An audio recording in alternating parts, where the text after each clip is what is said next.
हेल' लोगोफोर आसा खालामो बयबो मोजाङैनो दं। गिबियावनो आं बयनिसिमबो गोदान बोसोर बैसागुनि गाहाम हामलायनायखौ जासिग्रोनाय जाबाय। दा बैसागु फैबाय, अखा बोथोराबो फैबाय, जोंहा गामि ओनसोलाव गोबां कारेन्टनि प्रब्लेम जायो, इलेक्ट्रिसिटिनि प्रब्लेम जायो।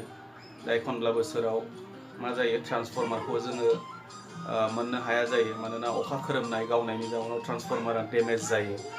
दा बेबायदि जायोब्ला जोङो जोंनि मबाइलफोरखौ चार्ज होनायाव बा मबाइलफोरखौ एक्टिभ दोननायाव जोबोद प्रब्लेम जायो। बेनिखायनो गामियारि ओनसोल मानसिफोरनि थाखाय पावार बेंकनि जोबोद गोनांथि जायो। दा बेनिखायनो आंबो गुबुनफोरबायदिनो एमाजननिफ्राय मोनसे पावार बेंक अर्डार होनानै लादों। दा बे पावार बेंकआ दिनै सफैबाय, एमाजनाव आं बेखौ अर्डार होदोंमोन। दा बेखौनो दिनै नोंथांमोननि सिगाङाव एसे आनबक्सिं खालामनानै दिन्थिनो सानदों। आरो मोनसे खोथाबाव, नै दाखालैसो मोनसे गोदान गान भिडिअजों लोगोसे रिलिज जादों इउटिउबाव। दा बे मेथाइनि मुङा जाहैदों बारदै सिखोला।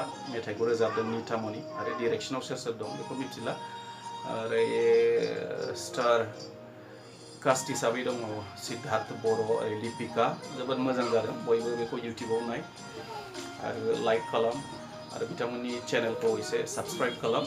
दा फैदो बिब्दिब्ला आं बिहरनाय बे शावमिनि पावार बेंकखौ नोंथांमोननो आं एसे आनबक्सिं खालामनानै दिन्थिनोसै। दा नायदोना दा पेकेट जोबोद मोजाङै खालामनानै हरनाय जादों बेखौ एसे खेवनानै नायग्रोदो।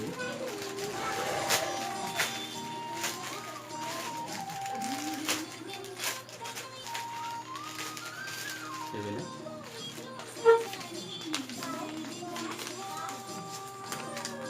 दा नैबे आं बिहरनाय पावार बेंक बेनो। फास्ट चार्जिं अप्शनबो दङ बाहाय, 2-वे quick charge, intelligent power output, ओमफ्राय बेटारियाथ' लिथियाम पलिमार बेटारि। दा नैबे बिनि बिल गासै 1500, फ्राय थाइसेल' खम, 1 रां खम।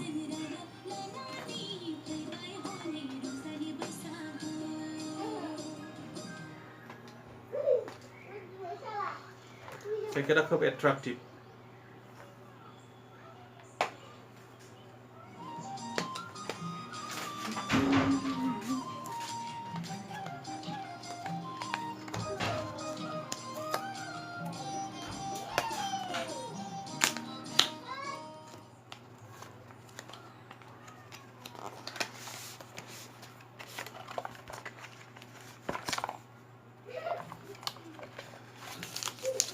नैबे इउजार मेनुवेल, बेखौथ' मा फरायनानै नायबावनो।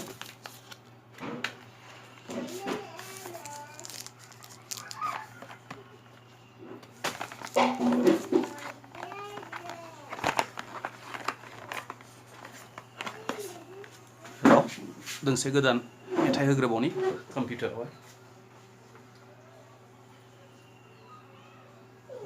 मा मेथाइखौ होनो? आदा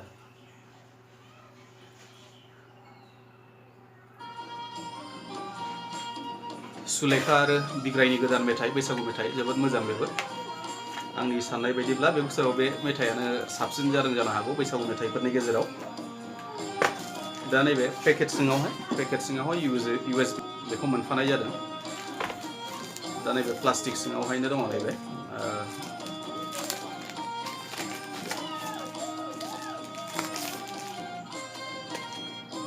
एकदम कमप्लिट व्हाइट कालार आरो वेटआबो गोबाङानो। एसे लाइट जायोमोनब्ला, फिसा जायोमोनब्ला साबसिन जागौमोन।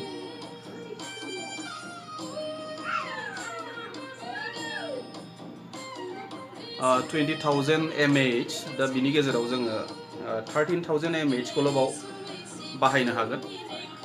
दा ओरैहाय मोननै USB स्लट दङ। दा बेयाव जोङो खेबसेनो मोननै मबाइलखौ चार्ज होनो हायो। आरो बेजों लोगोसे मोनसे माबाखौ पावार बेंकखौ चार्ज होनायनि थाखाय मोनसे फिसा स्लट दङ। दा बेजोंनो जोङो चार्ज होनानै लानो हायो। दा फ्राय मोजाङानो, एसे ब्लेक कालार जानायमोनब्ला साबसिन जागौमोन। मैला नांनायखौ बांद्राय आन्दाज मोननाय नङामोन। दा बेखौ नायोब्लाथ' बिनि कालारखौ नायोब्ला बियो थाबैनो मैला जागोन बायदिखौ नुयो ओरैहाय मोनसे सुइच बाटन दङ ओरैहाय जानो हागौ बेजोंनो अन होयो नंगौ दा बेखौ अन होनाय लोगो लोगो ओरैहाय सिगाङाव ब्लिंक जानाय नुदों जानो हागौ दा बे अन जानायनि माबा आरो बेयावनो जोङो पावार बेंकआव बेसे चार्ज दं बेसे चार्ज गैया बेखौ जोङो नुनो हायो दा बेनो